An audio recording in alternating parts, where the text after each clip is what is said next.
창세기 28장 10절에서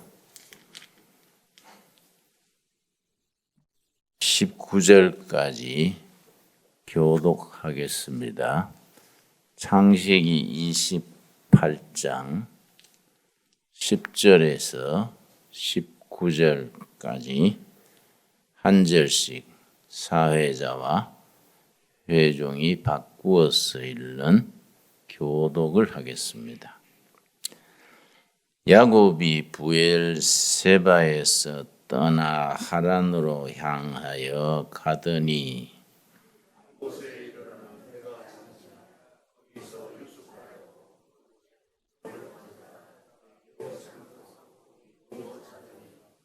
꿈에 본즉 사닥다리가 땅 위에 섰는데 그 꼭대기가 하늘에 닿았고 또 본즉 하나님의 사자들이 그 위에서 오르락 내리락 하고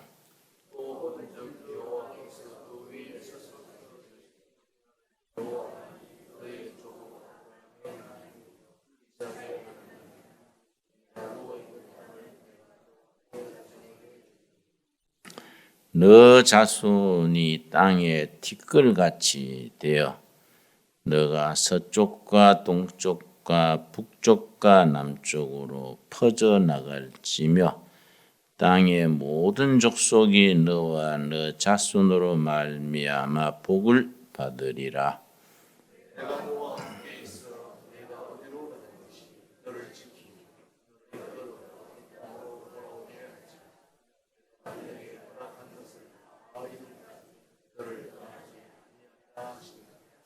야곱이 잠이 깨어 이르되 여호와께서 과연 여기 계시거늘 내가 알지 못하였도다.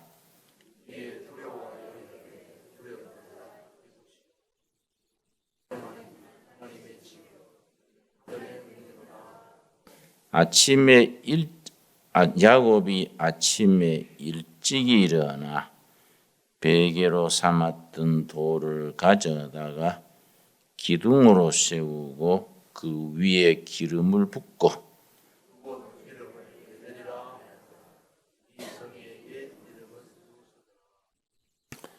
야곱의 베델 광야 이야기입니다. 야곱이 요즘 살았더라면은 아마 큰 재벌 되었을 것입니다. 삼성이나 현대 그런 큰 재벌이 되었을 그런 성품, 그런 능력, 그런 실력이 있는 사람이랬습니다. 그 야곱은 에서와 야곱 두 형제가 쌍둥이로 태어났는데 그 성경에는 유대인들의 전통이 장자상속권 그럽니다. 모든 축복을 장자의 중심으로 주고 둘째 아들부터는 그냥 어려서부터 자립해서 나가서 살도록 그런 유대인의 풍속이 있었습니다. 그런데 야곱이 그걸 원통한 겁니다. 야곱의 아버지는 이삭이고 어머니는 리브가인데 이삭 리브가 부부 사이에 태기가 없다가 모처럼 이제 태기가 있게 됐는데 쌍둥이가 태어난 거지요. 쌍둥이니까 그 몇 분 차이로 태어난 거 아니겠습니까? 형이 에서고 동생이 야곱입니다. 근데 에서는 들에 나가서 사냥을 좋아해서 사냥에다가 아버지를 잘 복양하니까 아버지는 에서를 좋아하고 야곱은 좀 말하자면은 머리 쓰는 형이에요. 깨가 많고 머리를 잘 써서 자꾸 집안에서 어머니 도와주고 어머니 힘드는 일 챙겨주고 하니까 어머니 리브가는 동생 야곱을 좋아하고 형은 들 사람이 돼가지고 사냥해서 짐승을 잡아다가 아버지 잘 고기 대접을 잘 하니까 아버지 이삭은 형 에서를 좋아했습니다. 근데 야곱이 억울한 거예요. 몇 분 차이로 자기가 동생으로 태어났는데 축복은 형 에서에게로 가는 거지요. 그런데 이제 유대인의 전통이 아버지가 죽기 전에 내가 곧 세상을 떠나겠다 생각하면 장자를 불러다가 축복을 합니다. 하나님 우리 아들 에서에게 축복을 주시되 자손 만대로 번성하게 해달라고 이런 식으로 축복을 하는데 아버지 에서가 이제 눈이 멀고 기운이 진하고 내가 이제 얼마 못 살겠다 생각을 하고는 형 에서를 불러서 에서야 내가 지금 체력이 떨어지고 얼마 못 살 것 같다. 들에 가서 짐승 잡아다가 요리 잘해서 아버지한테 대접하고 축복 기도를 받아라. 장자에 대한 축복 기도지요. 근데 그걸 동생이 들은 거예요. 야곱이 듣고서는 형이 사냥하러 간 사이에 형처럼 자기를 꾸며서 형 사냥해서 잡아오기 전에 자기가 먼저 축복받은 거지요. 그런데 형제 간에 달라요. 에서는 몸에 털이 많았어요. 동생은 살결이 노동 안 하고 어머니 밑에서 집안 돕고 하니까 피부가 부드러운 거예요. 형은 털이 숭숭 났는데 아버지가 눈이 어두워도 짐작은 할 거 아니에요. 그래서 에서가 동생 사냥하러 간 사이에 야곱이 음식을 대접해가지고 아버지한테 아버지 사냥해서 요리해 왔습니다. 축복을 해주세요. 이렇게 됐겠지요? 근데 아버지가 눈은 어둡지만은 귀는 듣지요. 목소리가 에서 소리 같지 않단 말이에요. 근데 네가 에서가 맞냐? 그럼요. 네 목소리가 좀 이상하네. 빨리 사냥해서 서두르고 하느라고 좀 그렇신가 싶습니다. 아버지가 이제 진짜 에서가 맞는지 네 손을 내봐라. 손을 내니까 이제 형 에서는 팔에 털이 많으니까 야곱인지 에서인지 알아채지 않습니까? 야곱이 그걸 미리 짐작하고 양털을 팔에다가 감은 거예요. 양털을 감아가지고 양쪽에다가 토시처럼 양털을 감아가지고 준비해서 간 거지요. 네가 에서인지 내가 한번 만져보자. 아버지가 눈이 잘 안 보이니까 야곱의 팔을 만져보니까 털이 숭숭 난 게 에서 팔이란 말이에요. 그 이상하다. 목소리는 동생 목소리인데 이 팔을 보니까 에서가 맞구나. 그러고 이제 축복을 해준 겁니다. 큰아들 주는 장자 축복, 그걸 축복을 해줬습니다. 축복을 다 해주고 나서 에서가 이제 산짐승 잡아와가지고 요리해가지고 아버지, 내 아버지 말씀대로 사냥해서 요리해 왔습니다. 드시고 축복해 주세요. 그러니까 무슨 소리야? 조금 전에 축복이 다 끝났는데. 그러니까 이 동생이 장자 축복권을 가로챘구나. 얼마나 화가 나갔습니까? 또 사냥하는 들 사람이라 성질이 거칠단 말이지요. 이 녀석 내가 없애버린다 하고 막 화를 내가 그러니까 그 어머니 리브가지요.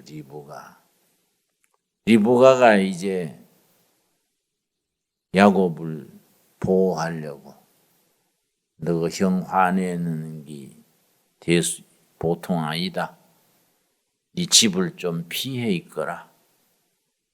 저 하란에 가면 너 외갓집이 있다. 아버지 어머니는 돌아갔은지 몰라도 너 외삼촌이 있다. 외삼촌 찾아가가지고 몸을 좀 의탁하고 있다가 너 형 화가 풀리면은 그때 돌아와라.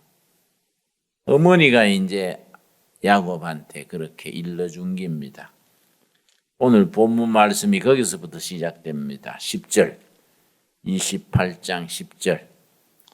야곱이 브엘세바에서 떠나 하란으로 향하여 가더니 형의 화를 피해 가지고 외갓집으로 가는 겁니다. 그 브엘세바 고향에서 외갓집 하란까지 400km입니다. 400km. 400km가 어느 정도인지 하면 부산서 서울까지가 430km입니다. 그럼 대충 알겠지요? 그 400km를 외갓집으로 가는데 그때 뭐 교통편이 있습니까? 평생 가보지도 않은 외갓집에 보찜 하나 들고 걸어서 가는 겁니다. 이제 밤이 되니까 더 못 가니까 잠을 청했는데, 자, 11절 말씀. 한 곳에 이르르는 해가 진지라 거기서 유숙하렸고 그곳에 한 돌을 가져다가 베개로 삼고 거기에 누워 자더니 그 유명한 야곱의 돌베개입니다. 야곱의 돌베개. 굉장히 영적인 상상력 그걸 북돋아 주기 때문에 서양에서는 미술가들, 작가들이 야곱의 돌베개 주제로 그림도 그리고 조각도 하고 유명한 돌베개입니다.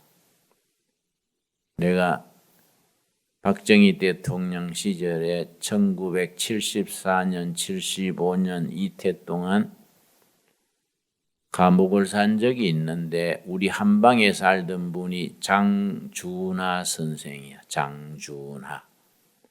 나중에 등산하다가 사고로 돌아갔었습니다마는 그분이 일본 학병으로 끌려갔다가 중국에서 일본군 학병에서 도망을 쳐서 수만리를 걸어가지고 김구 선생이 있는 독립군 중경을 찾아갔어요. 걷고 걸어서. 그걸 쭉 수기로 썼는데 그 일본군에서 도망해가지고 독립군 찾아가는 그 길, 그 수기의 제목이 돌베개예요. 돌베개. 그 내가 지역 동기생이 쓴 책이라 일부러 책 한 권 돌베개 사다가 잘 읽었지요. 그 서양에서도 돌베개로 그림도 그리고 조각도 하고 작품도 쓰고 야곱의 돌베개가 굉장히 유명합니다. 그래서 우리 찬송가에도 있지요. 내 고생하는 것 옛 야곱이 돌베개 베고잠 같습니다. 기억나세요? 내 고생하는 것 옛 야곱이 돌베개 베고잠 같습니다. 천사 날 부르니 늘 찬송하면서 주께 더 나아가기 원합니다. 아주 유명한 찬송입니다. 내 주를 가까이 하려 함은 십자가 진 같은 고생이나. 이 찬송가가 어디서 나왔느냐? 이 창세기 28장 본문이 그 찬송가가 나온 성경의 배경이지요. 그래서 내 주를 가까이 하려 함은 그 찬송가 보면은 그 제목 밑에 성경 구절이 있어요. 창세기 28장 10절에서 19절 딱 써놨습니다. 그 야곱의 돌베개. 이 찬송가가 아주 참 영감이 있는 것이 미국에서 30대 청년 기업가가 기업을 잘 하다가 부도가 났어요. 미국에서는 부도를 안 그러고 뱅크럽시라 그래요. 뱅크럽시 부도가 났는데 아이고 빚쟁이들이 얼마나 거칠게 막 몰아치고 하는지 견디지 못하겠어요. 그래서 아이고 낙심을 해가지고 그 도시 변두리에 흐르는 강이 있습니다. 강에 가서 빠져 죽어버려야겠다. 내가 뭐 30대 젊은 나이에 기업이라고 하다가 기업은 망하고 뱅크럽시가 돼서 빚잔치해서 평생 갚아도 못 갚을 빚이니까 강에 가서 내 인생 끝낸다 하고 이제 강가로 간 거예요. 강가에 갈대가 나 있지요. 우리 골짜기도 갈대가 쭉 있지요. 이제 얕은 데는 갈대가 나고 깊은 데로 들어가야 이제 물이 깊은데 갈대를 헤치고 깊은 데로 들어가는데 엉뚱하게 인적도 없는 외진 곳에 어떤 소녀가 강둑에서 산보를 나와가지고 찬송을 부르는 거예요. 강둑에서. 그 찬송가가 바로 내 주를 가까이 하게 하면 십자가 진 같은 고생이나 내 고생하는 건 옛 야곱이 돌베개 베고장 같습니다. 그 찬송을 부르는 겁니다. 근데 강으로 걸어 들어가다가 그 찬송가를 들으니까 어떤 소녀가 부른 찬송을 들으니까 뭐 죽으러 가는 게 시간 정해놓은 게 아니지 않습니까? 뭐 기차 타듯이 뭐 몇 시 몇 분 그게 없잖아요. 그러니까 가만히 서가지고 허리까지 물이 왔는데 이제 조금 더 들어가면 물에 이제 빠져 죽는데 가만히 고개를 숙이고 그 찬송을 들었습니다.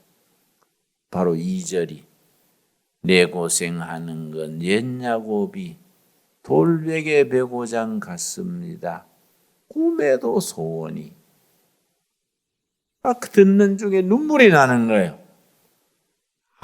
내가 어린 시절에는 유엔주일학교 다니고 열심히 기도도 하고 근데 내가 사업에서 성공하겠다고 이리 뛰고 저리 뛰고 내 인생을 그렇게 사업가로 성공한다고 뛰어다니다가 결국 실패자가 돼가지고 물에 빠져 죽으러 들어가는구나.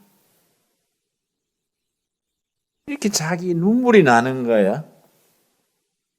자기 지나온 인생 가만히 돌아보면서 하하, 내가 어린 시절에 그 신앙을 떠나서 하나님을 잊어버리고 세상 것만 찾다가 부도 뱅크럽시가 나서 내가 이렇게 강물에 빠져 죽으러 가는구나. 그 찬송가를 들으면서 마음에 변화가 온 거예요. 그래, 내가 지금까지는 내 출세, 내 성공을 위해서 기업을 했는데 오늘부로 내가 여기서 죽었다. 난 여기서 죽고 하나님의 사람으로 새로 태어나서 하나님의 기업을 다시 해야지. 그런 결심이 생긴 거예요. 그래서 갈대를 헤치고 다시 되돌아 나와서 그 소녀가 고맙지 않습니까? 강둑에 올라와서 소녀를 찾으니까 인기척에 놀랬는지 소녀가 가버렸어요. 그래서 찾다가 고맙다 소리도 못하고 사무실에 왔습니다. 와가지고서는 채권자들이 있지요. 돈 빌려준 사람들. 은행도 있고 사채도 있고 친척도 있고 전부 편지를 썼습니다. 몇 월 며칠 우리 사무실에 모여주세요. 내가 할 말이 있습니다. 날짜를 정해가지고 전부 편지를 보냈더니 채권자들이 빚준 사람들이 다 소문을 다 들었단 말이에요. 이 친구가 굉장한 듯이 하다가 부도가 났다 하더니 빚잔치 하는 모양이구나. 내가 귀한 돈을 빌려주고 내가 그냥 빚잔치 한다고 손 털 수 있냐? 내가 가가지고 전화통 하나라도 더 찾아와야지. 안 그렇겠습니까? 빚쟁이들이 뭐 더 찾아오려고 눈이 퍼렇지요. 빚쟁이들이 한 명도 안 빠지고 의기 등등 해가지고 시간도 되기 전에 다 와가지고 아주 분위기가 살벌한 거예요. 아마 이 친구가 빚잔치 하는 모양인데 나는 양보할 수 없지. 이런 식으로 모여 있는데 젊은 사장이 앞에 나오더니 눈물을 줄줄 흘리는 거예요. 눈물을 줄줄 흘리면서 여러분 와주셔서 감사합니다. 내가 빚은 지고 빚더미에 감당을 못해서 내 죽음으로 끝내려고 강으로 갔는데 갈대를 헤치고 강으로 들어가는데 어떤 소녀가 내 주를 가까이 하게 하면 내 고생하는 건 옛 야곱이 돌베개 배고장 같습니다. 이 찬송가 부른 소리를 듣고 내가 따라 부르다가 성령님이 도와주셔서 잘못 살아온 나를 회개하고 새롭게 시작해 보려고 내가 돌아왔습니다. 여러분, 내가 여러분이 한 분 기회를 더 주시면 인간 아무개가 하던 사업은 이제 강물에 다 흘러보내고 하나님의 사람 아무개 사장이 하는 기업을 다시 시작하겠습니다. 하나님이 함께 해 주시면 먼저 여러분 빚 다 갚고 나머지는 전부 하나님의 사업에 쓰겠습니다. 하나님의 기업으로 다시 시작하겠습니다. 여러분, 나에게 다시 한번 기회를 주십시오. 이 사장이 눈물을 줄줄 흘리면서 간증삼아 그래 얘기하니까 미국 사회는 다 그 교회 속한 사람들이란 말이에요. 청중들이, 빚쟁이들이 감동을 받은 거예요. 그 중에 한 사람이 무게사장, 사람이 먼저지 돈이 먼저인가? 그 천사요, 그 아가씨가. 하나님이 자네를 살리고 기회를 주시려고 천사를 보낸 것이요. 여러분, 우리 젊은 사장 한 분 기회를 줍시다. 다 지금 망하고 자금도 없을 테니 내가 만불 낼 테니 여러분 또 십시일반으로 조금씩 모아가지고 합쳐주는 걸 십시일반이라 그래요. 그러니까 밥숟가락에 한 사람이 한 숟갈씩 10사람이 모으면 밥 한 그릇이 되니까 그게 십시일반이에요. 내가 만불 낼 테니까 여러분도 조금씩 내가지고 젊은 사장 기회를 한 번 더 줍시다. 그랬더니 다 감동받은 터라. 그럽시다. 그래 그 자리에서 10만 불이 좀 넘게 모아줬습니다. 12만 불쯤. 요즘 우리 돈으로 하면 12만 불이면 한 1억 2천만 원 조금 넘지요. 이걸 가지고 다시 시작을 하는데 보태하세요. 그래서 참 눈물로 감격하고 새로 시작했는데 하나님이 도우셔서 3년 안에 빚을 다 갚았어요. 3년 안에. 그리고 그 다음에는 전부 이익을 하나님의 사업에 쓴 겁니다. 이 본문이 굉장히 영감이 넘칩니다.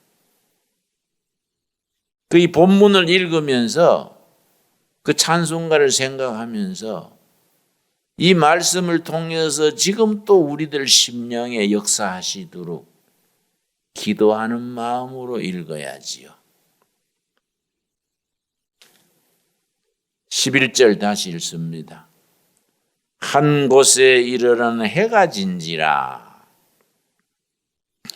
거기서 유숙하려고 그곳에 한 돌을 가져다가 베개로 삼고 거기 누워 자더니 돌베개 얘기는 내가 했지요. 돌베개. 그 야곱의 돌베개지요. 12절 꿈에 본 적. 들판에 돌을 베이고 이불이나 있겠습니까? 그냥 하늘의 별 쳐다보고 잠들었는데 꿈에 하나님을 만난 거예요. 꿈에 본 적 사닥다리가 땅 위에 서 있는데 그 꼭대기가 하늘에 닿았고 또 본 적 하나님의 사자들이 그 위에 오르락 내리락 하고 서양의 렘브란트라는 유명한 화가가 있습니다. 렘브란트 들으셨지요? 그 사람이 그린 그림 중에 야곱의 사다리 그림이 있어요. 야곱의 사다리. 아주 명화입니다. 그 사막 한가운데 야곱이 누워 자고 돌베개 베고 자고 하늘에 사다리가 걸렸는데 그 사다리 꼭대기에 하나님이 계시고 그 사다리에 천사가 오르내리는 아주 유명한 그림입니다.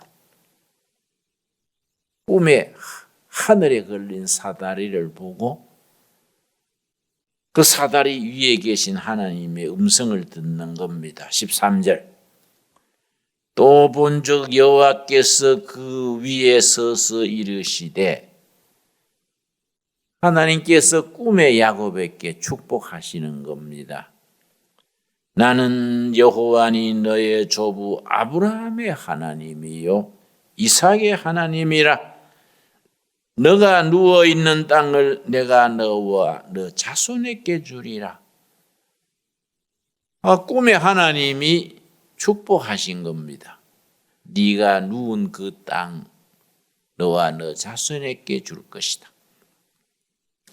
나는 누구냐? 너 할아버지 아브라함의 하나님이고 너 아버지 이삭의 하나님이다. 역시 내가 너의 하나님이 되어서 네 앞날에 축복을 할 것이다. 이 꿈을 꾼 거예요. 그래서 14절이 축복에 아주 엑기스입니다. 14절. 너 자손이 땅에 티끌같이 되어 너가 서쪽과 동쪽과 북쪽과 남쪽으로 퍼져나갈 것이며 동서남북이지요. 그래서 유대인들은 숫자를 굉장히 중요시하는데 땅의 수는 4, 하늘의 수는 3, 성부, 성자, 성령 3, 땅의 수는 동서남북, 합친 것이 7, 땅의 수 4, 하늘의 수 3, 그 7이 완전수입니다. 7 천사, 7 교회 다 7을 아주 완전수입니다. 완전수의 동서남북 사방 4, 하늘의 수 성부, 성자, 성령 3, 7이지요. 그 7에서 하나를 빼면은 6이지요. 이 사탄의 수지요. 7이 하나님의 수인데 거기 하나 빠지면 6 사탄의 수. 사탄의 괴수를 요한계시록에서는 666 그래. 666. 서양 사람들은 6자를 되기 싫어합니다. 우리 동양 사람들은 4자를 세려하지요. 죽을 4자라고. 그래 아파트 엘리베이터에 4층은 4라고 안 쓰지요. F라고 써놓지요. 4가 이거는 불길한 숫자라고. 서양에서는 6이 그런 숫자예요. 그런데 동서남북 사방에 내가 너 자손들에게 축복의 땅으로 줄 것이다. 그러고서는 15절. 내가 너와 함께 있어 너가 어디로 가든지 너를 지키며 너를 이끌어 이 땅으로 돌아오게 할지라. 바로 함께 하시는 하나님, 임마누엘 하나님입니다. 임마누엘. 우리 기독교 신앙에 4기둥이 있어요. 4기둥. 첫째는 창조하신 하나님, 창조신앙. 둘째는 우리와 함께 하시는 임마누엘 하나님. 셋째는 십자가 신앙. 넷째는 부활 신앙. 요 4가지가 기독교 신앙의 4기둥이에요. 4기둥이 있어서 집이 반듯하게 서듯이 한 기둥은 창조 신앙. 창조하신 하나님. 창조 신앙. 둘째 기둥은 야곱에게 네가 어디로 가든지 내가 너와 함께 하겠다. 임마누엘 신앙. 셋째는 십자가 신앙. 넷째 부활 신앙. 우리 복습하고 넘어갑시다. 우리 기독교 신앙의 4기둥. 첫째는 무슨 신앙이라고요? 창조 신앙. 두 번째 임마누엘. 바로 야곱에게 네가 어디 가든지 평생 내가 너와 함께 하겠다. 함께 하시는 하나님. 임마누엘 신앙. 세 번째는 뭡니까? 십자가 신앙. 네 번째 부활 신앙. 하나님께서 야곱에게 임마누엘 신앙을 일러주시는 겁니다. 15절 우리 한번 같이 읽겠습니다.